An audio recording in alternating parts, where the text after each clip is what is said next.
three perfect gases at absolute temperatures T1, T2, T3 are mixed. The masses of the molecules are M1, M2, M3 and the number of molecules are N1, N2, N3 respectively. Assuming no loss of energy, final temperature mixture का क्या होगा ये पूछा गया, ठीक है ना। तो अब यहाँ पे आप ऐसे सोचो कि अगर तीनों नंबर्स इक्वल रहे, ठीक है, अगर पहला जो गैस है उसके भी 10 लाख मॉलिक्यूल है, दूसरे गैस के भी 10 लाख मॉलिक्यूल है, तीसरे गैस के भी 10 लाख मॉलिक्यूल्स है, ठीक है, तो अगर तीनों नंबर इक्वल हो गए तो टेम्परेचर क्या आ जाएगा, एवरेज आ जाएगा, है ना, क्योंकि टेम्परेचर आपको पता होगा एवरेज काइनेटिक एनर्जी का ही एक सेंस में टेम्परेचर उसके प्रोपोर्शनल होता है, ठीक है ना। तो जितने ज्यादा मॉलिक्यूल्स, जैसे T1 के करस्पॉन्डिंग जो मॉलिक्यूल्स का नंबर है वो अगर ज्यादा है तो जो एवरेज टेम्परेचर आएगा T1 के करीब आएगा। लेकिन मैं क्या बोल रहा हूँ, अगर तीनों नंबर्स इक्वल रहे,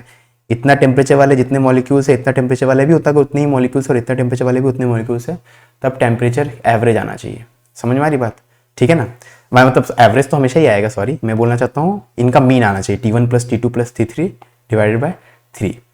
ठीक है। ओके, तो हम लोग पहला क्या सोचे, पहला ये सोचे कि अगर N1, N2, N3 तीनों इक्वल हो जाए तो फाइनल टेम्परेचर सिंपली वही, जैसे क्लास में सपोज 10 बच्चों का 50 मार्क्स है, 10 बच्चों का 60 मार्क्स है, 10 बच्चों का 70 मार्क्स है, बस 30 ही बच्चे क्लास में, तो इसका एवरेज क्या हो जाएगा 50 + 60 + 70 डिवाइडेड बाय 3, ठीक है। वैसे ही इतने मॉलिक्यूल्स का टेम्परेचर इतना है, इतने मॉलिक्यूल्स का इतना है, इतने मॉलिक्यूल्स का इतना है, तो अगर ये तीनों नंबर इक्वल हुए तो टेम्परेचर जो आ जाएगा simply T1 + T2 + T3 divided by 3, ठीक है। अब देखते हैं इसके बेसिस पे क्या क्या एलिमिनेट होता है। तो सबसे पहले यहाँ पे याद रखना तीनों n इक्वल है ना, तो ये हो जाएगा n times T1 + T2 + T3 ऊपर में, और नीचे में हो जाएगा 3n, तो n कट गया T1 + T2 / T3। तो ये तो सही दे रहा है, मतलब जो एक्सपेक्टेड रिजल्ट है इस कंडीशन पे, मतलब इस कंडीशन को इम्पोज करने पे जो एक्सपेक्टेड रिजल्ट है, या इस चीज ये चीज़ सब ट्रू होगा तो जो एक्सपेक्टेड रिजल्ट है ये दे रहा है, ठीक है। तो ये हो सकता है।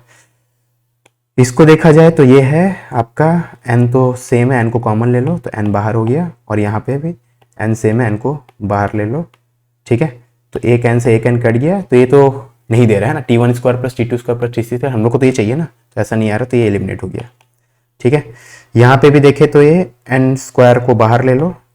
है ना, n सब सेम है याद रखना, और यहाँ पे n को बाहर ले लो, n सब सेम है, तो यहाँ पे भी ये एलिमिनेट नहीं हो रहा, ठीक है ना, ये मतलब इस फॉर्म का नहीं आ रहा, तो ये भी तो, और ये तो आ रहा है, तो इससे हम लोग को पता चल गया कि B और C एलिमिनेट हो गया, ठीक है। अब आगे सोचना है तो आप ये सोचो, वेटेज की बात कर रहे थे, ठीक है ना, तो अब ये सोचो ना, अगर N1, N2 दोनों 0 है तो यानी आपने ऐसे टेम्परेचर वाले मॉलिक्यूल लिए ही नहीं, ठीक है, तो मिक्सचर में बस एक ही है तो टेम्परेचर वही आना चाहिए, ठीक है। तो अगर N1, N2 0 होगा तो टेम्परेचर ऑफ मिक्सचर T3 के बराबर होना चाहिए, लेकिन ये वाला एक्सप्रेशन तो N1, N2 पे डिपेंड कर ही नहीं रहा है, आप N1, N2 को 0 यहाँ पे पुट कर ही नहीं सकते, कोई जगह ही नहीं है, N1, N2 के ऊपर है ही नहीं ये चीज़ डिपेंडेंट, ठीक है। तो इसका मतलब ये भी एलिमिनेट हो गया, है ना। तो आप ऐसे सोचो, अब दूसरा N1 and N2 both are 0, दो फाइनल टेम्परेचर, क्योंकि क्लास में 60 मार्क्स और 70 मार्क्स लाने वाले कोई बच्चे है ही नहीं, तो 80 मार्क्स ही लाए हैं बच्चे, तो एवरेज भी 80 हो जाएगा, समझ में आई बात, वैसा है। तो इसका मतलब है कि डी भी एलिमिनेट हो गया, तो क्या बचा ऑप्शन ए, ठीक है।